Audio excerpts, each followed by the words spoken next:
My name is Helen Halpert. I do primarily mediations, but also arbitrations and special master work.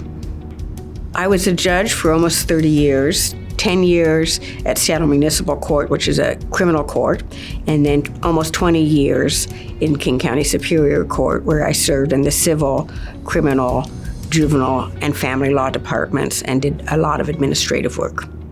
My mediation style, to some extent at least, depends on what the issue is. It is a little bit different in a family law case involving children as opposed to a more structured contract dispute or something of that sort. And it's also influenced by the personalities of the parties. I think it's important to be able to read what will be comfortable for the parties and the attorneys. I prepare for a mediation certainly by reading all the materials. If there's cases cited in the mediation briefs, I would read all the briefs and look at the statutes. And I ask myself questions. I write questions that I have down.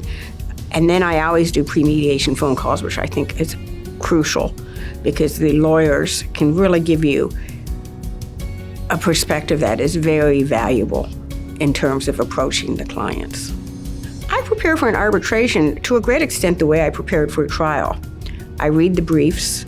I don't normally read the exhibits ahead of time, although sometimes I do if there's a few key exhibits.